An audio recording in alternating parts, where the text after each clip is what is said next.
Hello, I'm back. Um, so we're now into February, which is weird to think about because I've only done one other of these this year. Um, but I think that's just about my productiveness. I never know how many to do at once if I'm doing too little. But I feel like at the minute I'm doing a good amount just to cover what's happening and all. Um, but yeah, a bit of news. So our our charity is, as in PDF, Portsmouth Disability Forum, is being wound up, dissolved, whatever you want to call it, and all the projects under it, including Dynamite PDF, including Dynamite PPV, um, are being absorbed into the Hive Portsmouth, which are a local kind of more community-based charity. Um, and then Portsmouth Shop Mobility is going to be potentially going under the council. Um, so it's a bit of a weird time for this to happen because I've only been in the charity a few months, and I think that the charity's been going for years and years and years. So it's a weird time for it to be happening because there's not a lot of because there's not. I don't have much attachment to the charity in the first place, so it's not like I'm personally losing a lot. And in the job sense, I'm not losing anything either because our projects have still been funded, and we're still going to be doing everything we did before. It's just we're being under um, a new charity, though we have tons of independence. So I mean, in a way, it's a big change, but in a way, it's not. Um, However, overall, we're looking at it as a big. Um, Overall, we're looking at it as a big bonus because you know, Portsmouth Disability Forum have been struggling for years with reduced funds and um, all kinds of setbacks with their trustees, and under the pandemic, that's just been made worse. As I guess, a lot of charities are struggling, and businesses and other organisations are at the minute. So yeah, that's kind of what's happened. We had the meeting about that, last Tuesday. That's when it was announced to us. Then it was the press release went out the following day. Although the press release wasn't anything big. I'm not sure how big of an attachment Portsmouth Disability Forum are to people in the city now, but I think that's one of the bonuses of the Hive because the Hive has a massive impact in the city, and over the last few months, it's been over the last year. In fact, it's been supporting people throughout the pandemic. Um, it's a kind of so. For example, some of the stuff they've been doing are like food packages, and they run a large amount of services to support vulnerable people throughout the city. So it's a bit of a weird time for it to be happening, but I'm fully committed to supporting the transfer. And again, as I said, it's over. In general, it is very positive. Because I mean, it also means we have more funds, both from selling um, the last place we're based at, so we have lots more funds from that, but also it means we can go through a new set of trustees and get so much more funding for different projects we may want and we haven't been able to do before because we haven't been able to because we don't have that kind of influence on the council, or whatever it requires. So that's happening, and it's been announced mostly to everyone. I think there's some concern over, whether Dynamite will still be going on, but yeah, we know we're funded for the next 5 years, so no matter if we're under a charity or not, we will be going. So it's about clearing that up as well. So that will be happening over the next few months, and by May we should be fully transferred. I'm not sure what that completely looks like, but I think it's quite an interesting process. All the technical bits around going into the charity, and also dissolving the charity as well. So that's really interesting. And again, it's as like weird as it is, it's a learning, it's something to learn from as well, and it's an experience, as the whole year has been really. I think in other news, like, things looking very positive. More generally, I kind of want to cover that because hopefully this lockdown will be, fingers crossed, will be done by March. Vaccines are going out quick. All over 50s by May, and all over 18s by the autumn. I'm having mine tomorrow because of my second job as a carer, which is exciting. And I think this progression is really kind of positive for everyone in general, especially if you want young people seeing a bit of a light at the end of the tunnel. As in our work with the vaccine, we're looking at kind of clearing up any misinformation around the vaccine. So your typical myths, what the vaccine will and won't do, how will it feel, but also just kind of the general kind of information about what is a vaccine, what does a vaccine do, how is it made, why was it made so quickly, that kind of stuff. So yeah, we're going to do that, and we're trying to get a professional to help us with that, because I think really important point was made that if we want to share information about this, we share it from someone who has that knowledge, who should be trusted. We may be able to get all the facts, but it's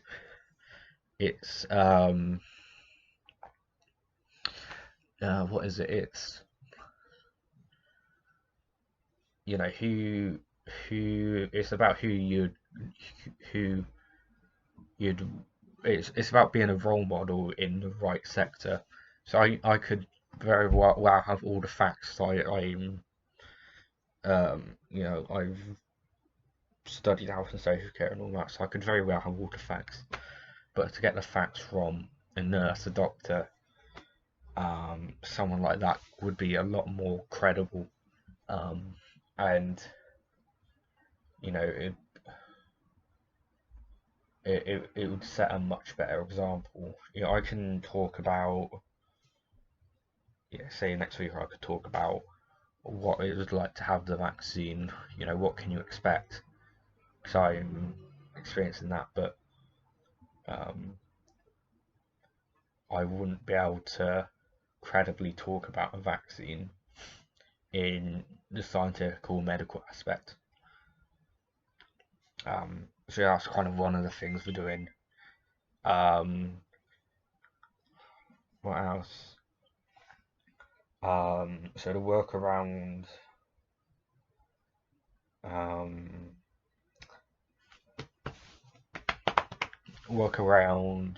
job accessibility is still going.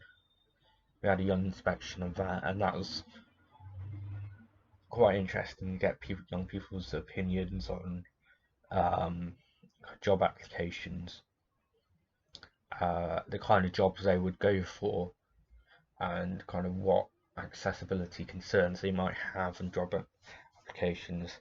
I think the big thing we found about accessibility on job applications was how wordy things can be and how complex things are made. And what we found was young people preferred the applications that you could submit in one-page form online, or that could be pre-submitted. So that happened, and what else was happening?